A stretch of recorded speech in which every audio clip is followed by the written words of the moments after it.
Kementerian Pertahanan Taiwan mengatakan Sabtu 6 Agustus, pihaknya telah menembakkan suar pada Jumat malam untuk memperingatkan drone-drone Tiongkok yang terbang melintas di atas kepulauan terpencil Kinmen dan pesawat tak teridentifikasi yang terbang di atas kepulauan Matsu.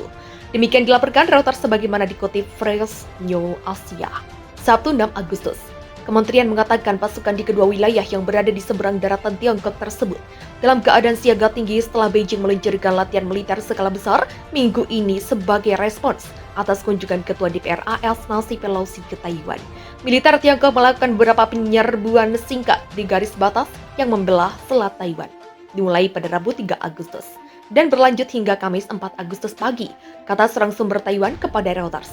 Saat latihan berlangsung, sekitar 20 kapal laut Tiongkok melewati garis median sebelum diusir oleh kapal Angkatan Laut Taiwan. Kata sumber yang tak ingin disebut namanya dikarenakan masalah sensitif. Hingga Kamis tengah hari, kapal-kapal militer dari kedua belah pihak tetap berada di area tersebut dalam jarak yang sangat dekat. Sementara itu, pesawat-pesawat Angkatan Udara Tiongkok juga melintas melewati garis median pada Kamis pagi.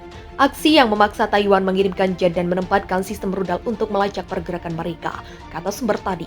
Kementerian Pertahanan Taiwan mengatakan Tiongkok telah meluncurkan rudal-rudal balistik Dongfeng ke perairan sekitar timur laut dan barat daya Taiwan sejak pukul 13.56 waktu setempat. Dua rudal diluncurkan Tiongkok di dekat Kepulauan Matsu yang berlokasi di seberang pantai Tiongkok sekitar pukul 14 waktu setempat. Rudal-rudal tersebut mengarah ke zona latihan nomor 2 dan nomor 3 yang diumumkan Tiongkok, menurut laporan keamanan internal Taiwan yang dilihat Reuters dan dikonfirmasi oleh seorang sumber keamanan.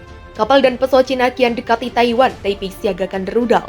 Kementerian Pertahanan Taiwan mengklaim pesawat dan kapal Cina telah memulai latihan simulasi serangan terhadap pulau utama Taiwan pada Sabtu 6 Agustus pagi.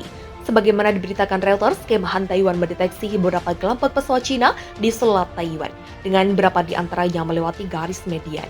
Beberapa kelompok pesawat dan kapal komunis melakukan aktivitas di sekitar Selat Taiwan, sejumlah di antaranya melewati garis medan, kata badan tersebut. Merespons tindakan itu, militer Taiwan memberikan peringatan pun mengerahkan pasukan patroli, pengintai udara, kapal angkatan laut, dan menyiapkan rudal berbasis pantai. Pemerintah Beijing sendiri sempat merilis sebuah video seorang pilot angkatan udara yang tengah merekam pantai dan gunung di Taiwan dari kokpitnya, sebagai cara menunjukkan beberapa dekat pasukan Cina dari pinggir pantai Taiwan. Tak hanya itu, beberapa analis mengatakan latihan militer Cina tersebut bertujuan untuk melatih blokade dan invasi yang ke Taiwan dikutip dari AFP. Hubungan Taiwan-Cina sangat buruk saat ini, kata seorang pakar Cina dari Jerman, Marcel van Bonnie Glaser. Kita tidak tahu apa lagi yang akan mereka lakukan. Kita juga tidak tahu apakah hal ini hanya sementara. Lanjutnya, sementara itu mantan analis Asia, John Solver, mengatakan tujuan utama latihan militer Beijing kali ini adalah untuk mengubah status quo. Situasi Taiwan sekarang ini sedang memanas. Ketegangan itu bermula dari kunjungan Ketua DPR AS Nancy Pelosi ke Taiwan yang membuat Cina marah besar. Dilansir npr.org, Cina yang kebakaran jenggot lantas melakukan latihan militer tembakan langsung di 6 zona yang mengelilingi Taiwan. Latihan gabungan laut dan udara dimulai Kamis 4 Agustus pagi dan akan berlanjut hingga setidaknya 7 Agustus. Cina mengatakan pihaknya meluncurkan beberapa jet tempur, pesawat pengebom, kapal, dan pesawat peringatan dini ke arah perairan sekitar Taiwan pada Kamis pagi waktu setempat. Cina juga menembakkan beberapa gelombang rudal di atas Selat Taiwan mengenai sasaran di perairan yang mengelilingi Pulau Taiwan. Terkait hal itu, melansir Kompas.com, Kementerian Luar Negeri Kemenlu menyatakan kondisi warga negara Indonesia yang tinggal di Taiwan masih terbilang aman. Juga menuturkan saat ini tercatat sekitar 300.000 orang WNI yang tinggal dan berada di Taiwan. Ia menyebutkan Kemenlu bersama Kantor Dagang dan Ekonomi Indonesia di Taipei akan terus memantau situasi keamanan terkini di Taiwan. Seperti diketahui, situasi di Taiwan meregang setelah Ketua DPR Amerika Serikat berkunjung ke sana pada pekan ini. Dilansir Reuters, Cina menunjukkan kemarahannya atas kunjungan AS ke pulau itu setelah 25 tahun dengan menambah aktivitas militer di perairan sekitarnya, memanggil duta besar AS di Beijing dan menghentikan beberapa impor pertanian dari Taiwan. Pada Kamis 4 Agustus 2022, kemarin Cina menerbangkan dua jet tempurnya melintasi garis tengah Selat Taiwan. Garis tengah adalah garis tidak resmi, tapi sebagian besar melekat pada perbatasan yang membentang di tengah Selat Taiwan, memisahkan Taiwan dan Cina. Jarang sekali ada jet militer melintasinya. Situasi di Taiwan dan Cina bisa berubah cepat. Nasib WNI terancam. Kementerian Luar Negeri serta Kantor Dagang dan Ekonomi Indonesia diminta mewaspadai situasi di Taiwan di tengah memanasnya hubungan dengan Cina.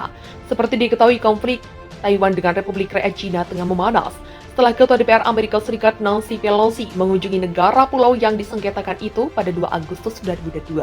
Ketua DPR RI Komisi 1 Mutia Hafid mengungkapkan terdapat 300.000 warga Indonesia di Taiwan. Menurutnya Kemenlu maupun KDI di Taiwan wajib memperhatikan keselamatan ratusan ribu WNI karena hal itu merupakan konsentrasi utama. Kemenlu dipandang perlu sejak dini menyiapkan pola komunikasi yang paling efektif dengan semua WNI di Taiwan. Penting bagi Kemenlu untuk menyiapkan komunikasi yang efektif agar dengan satu langkah perwakilan RI di Taiwan bisa mengumpulkan semua WNI dalam persiapan evakuasi tuturnya. Demikian pula tentang pentingnya persiapan evakuasi. Menurutnya itu bukanlah hal yang mudah dilakukan.